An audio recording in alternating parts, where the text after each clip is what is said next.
Hello, this is Mr. Balone, and I'm going to be providing notes for you for Lesson 2.5, Transformations.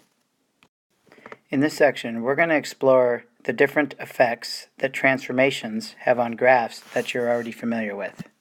Starting here with this example, we have f of x is equal to x squared, as you can see here. And we have two new functions, g of x equals x squared plus 2, and h of x equals x squared minus 2. So we take the well-known function, the one that we're familiar with, f of x is equal to x squared. It is the x squared graph, which has a vertex at 0, 0. It has another coordinate at 1, and then 1 squared, which is 1. It has another coordinate 2, and 2 squared, which is 4. And then we'll graph it one further. At 3, it has 3 squared as its y-coordinate, which is 9. And so the x squared graph, which I will graph in black, has this shape. It's a U-shaped graph, also known as a parabola. Now, g of x, which I will graph in red, has one tiny change with it. What you'll notice is that it is the x squared graph, but we have a plus 2.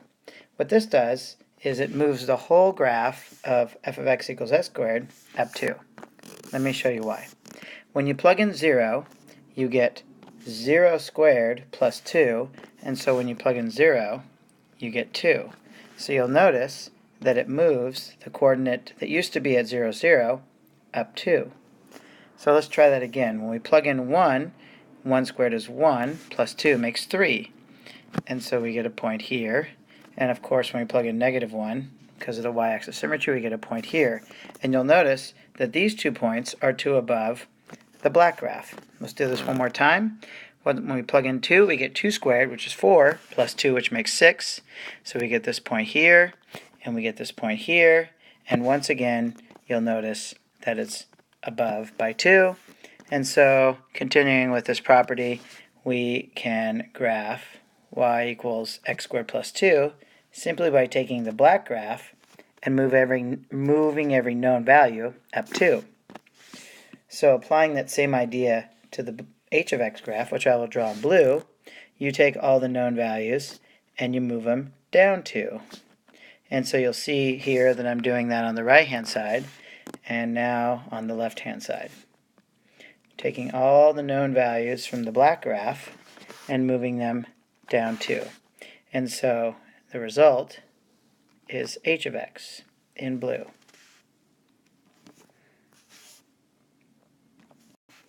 This type of transformation is known as a vertical transformation or a vertical shift.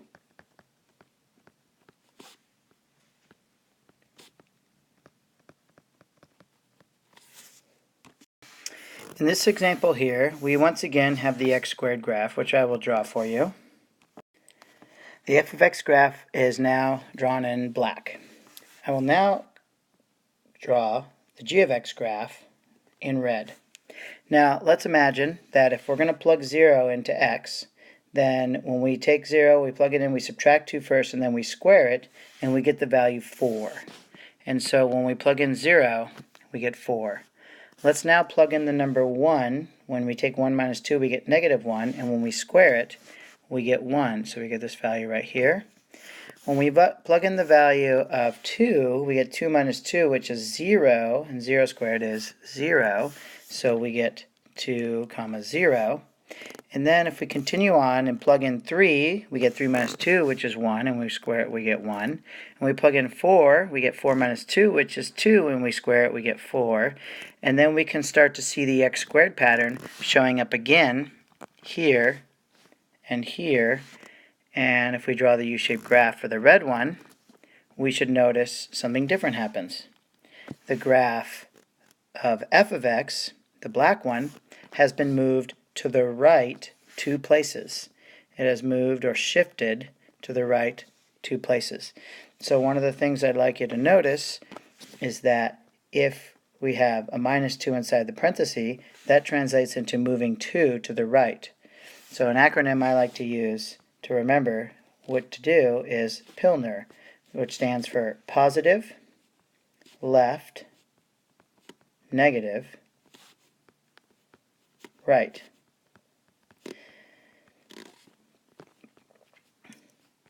positive left, negative right. So if you see a negative inside, like -2, then that means move to the right 2, which is what happened in this case.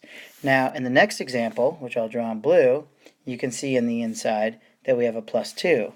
And so that is positive, which means we're going to go to the left 2. So we're going to put the dots here, here, and here. We're going to take the black graph and move it to the right 2. So all of these points shifted 2 to the right, all of them. This one and this one here. And then we'll copy these. We need this one and this one here and this one here. And so we get a U-shaped graph now that is 2 units to the left of the black graph. This type of transformation is known as a horizontal transformation or horizontal shift.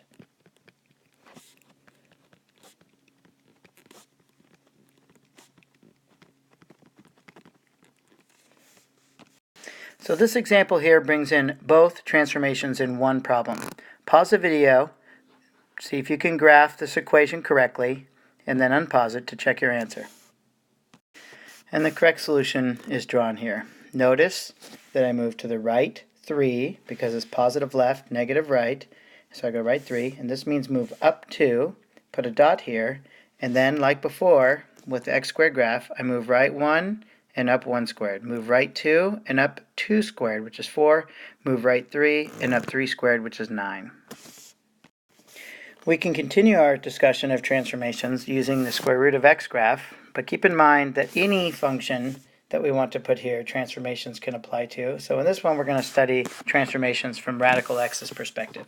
So radical x starts at 0, 0. When you plug in 1 to square root, you get a 1. When you square root 4, you get 2. When you square root 9, you get 3. And the square root of x graph looks like the black one here. Now, another different type of transformation, which we'll show you in red here, has a negative in front. What this does is it takes all of the y values that you got from radical x and multiplies them by -1. So in other words, it gives you the opposite of what you got before. So for example, when you plug 1 in, you don't get 1, you get -1. So when I plug in 1, I get -1. When I plug in 4, I get -2. When I plug in 9, I get -3. When I plug in 0, I get -0, or just 0. And then I connect the dots, and you can see that negative radical x is an x-axis reflection of radical x. So you can make a note that this type of transformation, the negative, is an x-axis reflection. And that goes with this negative being outside the function, outside of the function that is our base function. In blue, we have a different scenario. You'll notice that the negative is inside with the square root.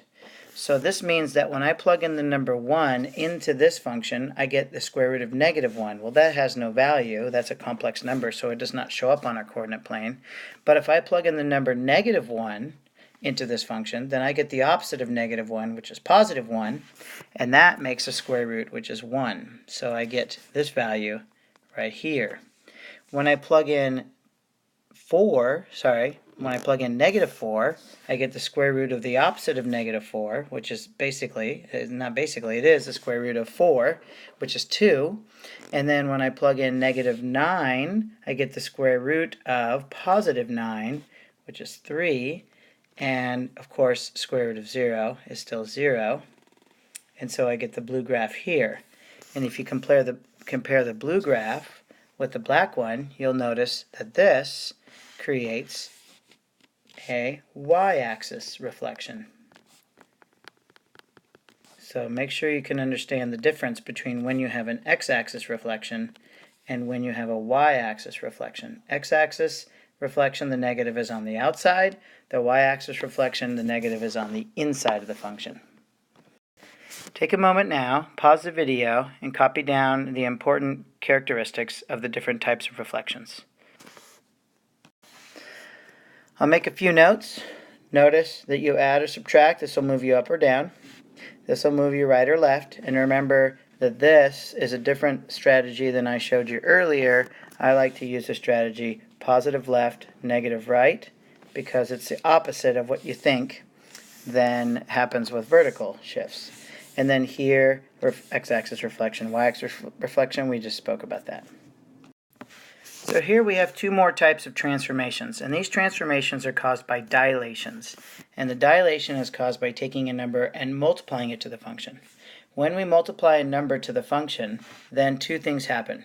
If the number that I'm multiplying is bigger than 1, what's going to happen is it's going to take all the previous y values and make them bigger. So we call that a vertical stretch. If we take a number between 0 and 1, like 1/2 or 1/3 or 3/4 or something like this will compress the graph vertically because you're going to take the previous y values and make them smaller.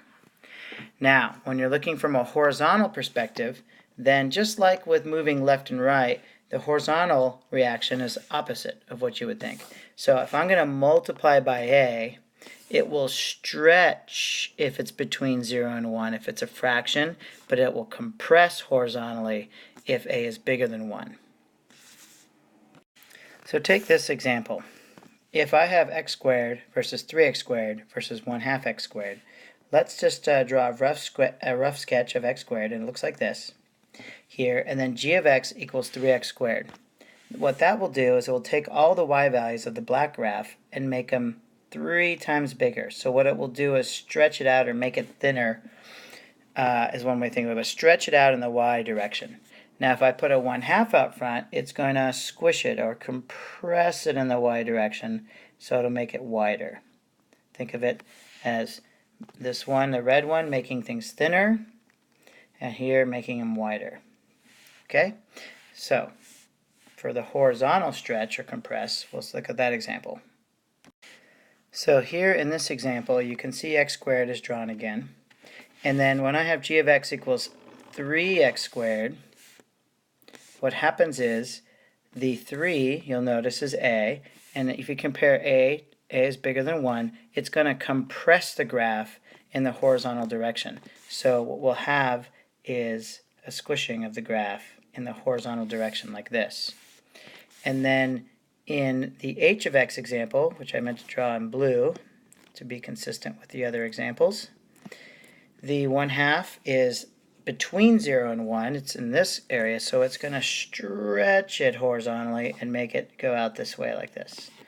So stretching it horizontally versus compressing it horizontally. So in this example, you need to list the shifts in sentence form or in bullet point form, and then graph the result. Go ahead and pause the video and give that a try. Okay, so what we're going to do is list the shifts. I'd like you to notice first that it says 1 minus x instead of x minus 1. That's very important, and actually will mess you up if you try to do it in that form. So what you need to do is rewrite it as negative x plus 1. And then the negative x can really mess with your mind, so what you really want to do here is pull the negative out and rewrite it like this. So now the transformations are apparent. This one here moves the graph up 2. This one here makes us go positive left, negative right. So since it's negative, we're going to go to the right. And this one here inside the radical is going to give us a y-axis reflection.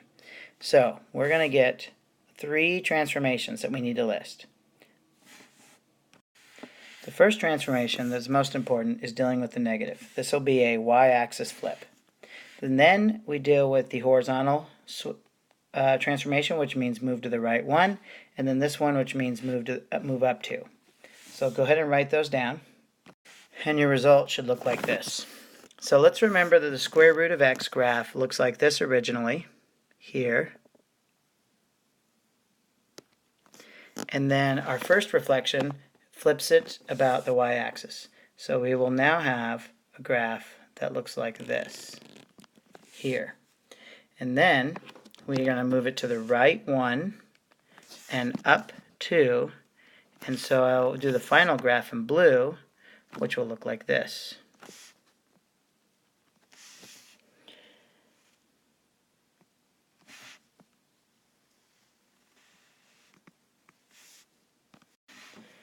And this will conclude your notes for 2-5. Hope that helps.